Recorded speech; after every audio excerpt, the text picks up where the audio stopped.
Have you ever wondered, despite having a profitable strategy, why you hesitate on good trades and jump straight into the bad ones? Most traders think this is a discipline issue, but this challenge has nothing to do with discipline. When you freeze on good trades and jump straight into bad trades, this is exactly what your brain is designed to do when it's in survival mode. In this video, I'm going to show you why this happens, and I'm going to show you how you can put simple mental models in place to completely eliminate this from your trading for good. And what I found after working with thousands of traders, helping them dial in their execution, is they're not actually afraid of the trade or the trading outcome per se.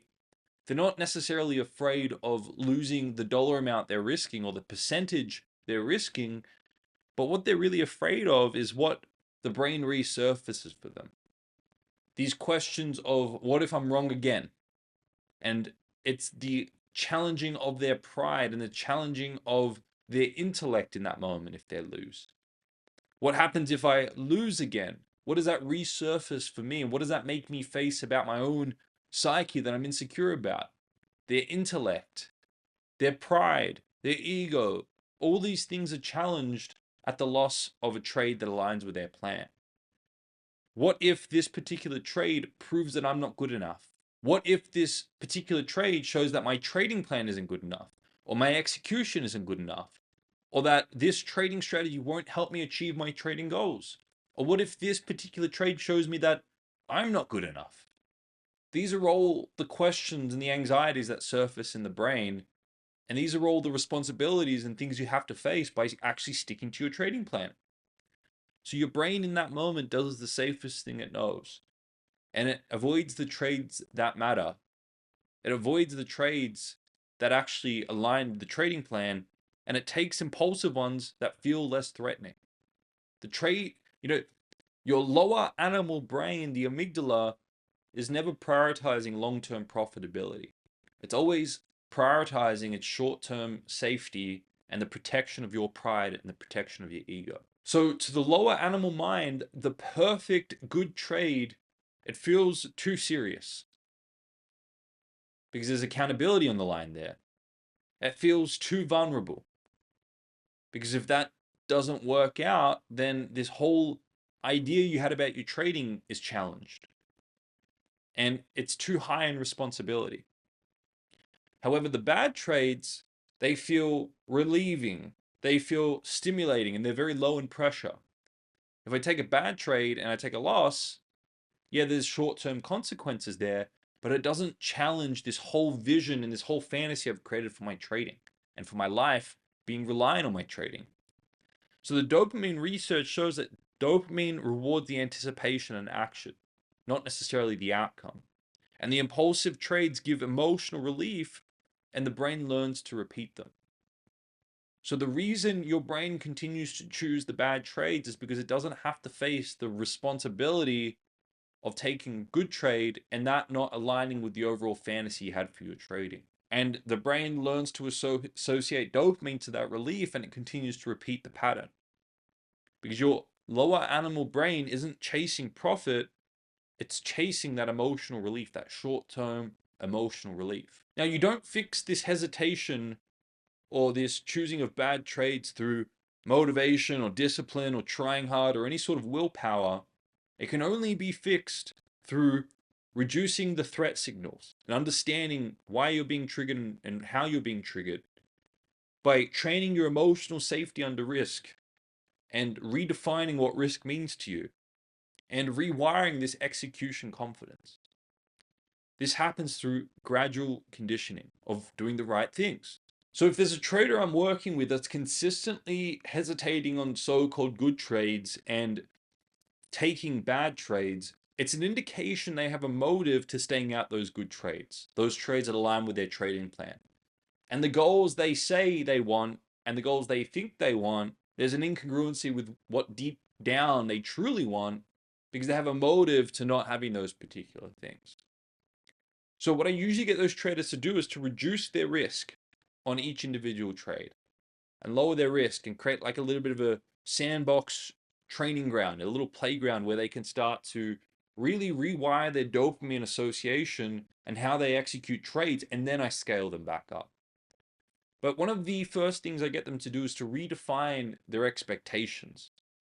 A lot of the times, the reason why they stay out of good trades is because there's fear of responsibility and this fear that if I take a good trade and I take a loss on it, it's going to crumble my fantasy of being a consistently profitable trader. So then I really, really go back to the basics and I hammer home, what is your idea of being a consistently profitable trader? And for those traders, it's usually, I win every trading day. That's the subconscious belief system they have around being a consistently profitable trader. And I have to shatter that belief system that even the best traders out there, the consistently profitable traders, they don't win every trade. They don't win every trading day. They don't win every trading week or every trading month. Because the traders who are most biased and believing that consistent profitability, what it looks like is winning every trading day, are the exact traders who are most fearful of taking a good trade because of the fear of intuitively understanding that that trade could be a loss based on a probability model, but they're so scared to face that loss because it challenges their belief and their fantasy about what being a consistently profitable trader means. But as soon as I help them redefine what being a consistently profitable trader actually looks like and help them embrace both sides of the journey, being a consistently profitable trader means you're going to both win and lose. And I show them how they can use losing as a feedback to be aware of the risks in the market and help them increase the probability of sticking their trading plan, and help it almost helps them, awaken in that moment and reprioritize the importance of their trading plan. It shows them the value of their trading plan in that moment. So I show them how inevitable losses are actually healthy.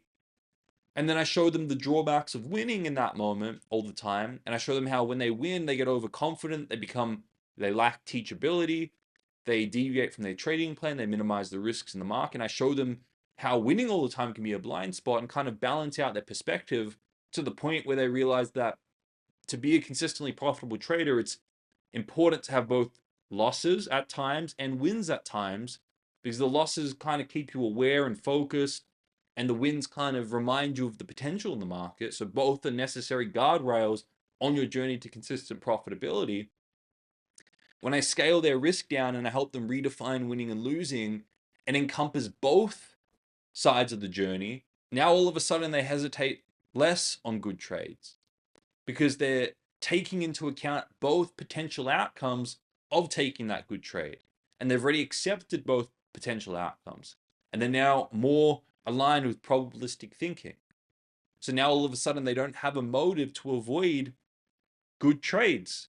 They take good trades with realistic expectations that this good trade, because it aligns with my trading plan, could either be a win or a loss, which is a realistic outcome for any good trade. So once I train them into balanced probabilistic thinking, encompassing both outcomes of the market while sticking to their trading plan on lower risk, because I've reduced their position size on purpose, then we can help reassociate the dopamine to making process-based decisions and rebuild that confidence and restore certainty in the execution, because they can only be certain if they're encompassing both outcomes of the market, either win or a loss. And this helps also restore the prefrontal control, the prefrontal cortex, and it makes execution feel safe. The only reason execution feels unsafe is if you're holding on to the fantasy that this trade has to be a win. If you embrace both outputs and outcomes and you have proper risk management, then execution feels safe all of a sudden. So that's step number one, retraining that idea. Now, traders, if you're really ready to make 2026 your best trading year and start thinking like a professional trader, for a limited time only, I've unlocked a trial access to my signature program, the Trading Psychology Mentorship 2.0, for $1. So this is a great opportunity, a very low risk opportunity to trial out my advanced principles and tools and see if you like it. And if you do, I look forward to working more closely with you in the Mentorship 2.0. So then step number two now is reviewing after each trading session and seeing and journaling, did I stick to my trading plan on this particular trading session? Did I follow my rules? And where did the emotions interfere? Because your emotions are going to be an indication of where you're holding on to unrealistic expectations on a trade, expecting a win, and then you had a lot of frustration because the market didn't align with your expectation. So the first question is, did I follow my rules? And if not, why not? What expectation and what idea was I holding on to and projecting onto the market that made me deviate from my rules? And then where did my emotions interfere? Your emotions are an indication of wherever you're holding on to and an idea of what you wanted from the market and projecting that onto the market, and the market just not aligning with that. So your emotions are always indications of where you weren't present with the market. When you reduce your risk, you become a lot more open and aware to do this type of review after a trade. Objectively, where did I not stick to my trading plan? Where did I stick to my trading plan? If I didn't stick to my trading plan, why not? What was driving that behavior? If I was emotional, where was I holding on to unrealistic expectations in the market? And understanding that, building the awareness and finding where your blind spots are. And then once you start to get consistent with your execution and you're starting to stick to the good trades and starting to stick to your trading plan and going into trades with realistic, balanced expectations, expecting the market to either give you a win or a loss in this individual trade, and you being unfazed by a win or a loss, you're just going into each trade curious about the outcome, sticking to your trading plan because you know if you stick to your trading plan over a large sample space, you're going to approximate your edge. When you find yourself sticking to that behavior, now it's about reintroducing a little bit more capital. Reintroducing a little bit more capital so you can slowly get back to your original risk. And then when you reintroduce more capital, you ask yourself again, was I sticking to my rules? Where was I emotional? And asking those same questions over again. Because when you start to introduce more capital into your trading, there are greater fantasies and greater unrealistic expectations. So therefore, there are greater emotions. But when you reintroduce a little bit more capital and then you analyze and you review what's popping up now, you can find the next challenge and address that. And once you've addressed that and you feel comfortable at that level of capital, you reintroduce another level of capital. And there's new challenges that pop up. And you see where you deviated from your plan, why you deviated from your plan, what emotions you're experiencing now, why you're experiencing those emotions, what unrealistic expectations are you holding on to. And you work on addressing those. And slowly but surely, you introduce more capital and you address the challenges that pop up. And over time, now you're back at trading your original risk, but you've now redefined your dopamine association. And you're now taking good trades and not taking bad trades. You're now sticking to your trading plan. You're now going into trades with realistic expectations. This is how I help traders redefine from outcome-based trading to process-based trading. It takes a little bit of time. Yes, it takes some work. It takes some self-awareness, but all good things do. Now, traders, if you resonate with my content, but you're not quite ready for the Mentorship 2.0, what I suggest you do is you click on the video that's going to pop up on your screen here. It's a 15-minute video where I show you how to bulletproof your trading mindset. And before you click away, make sure you like and subscribe to the channel. And I look forward to seeing you all in the next video.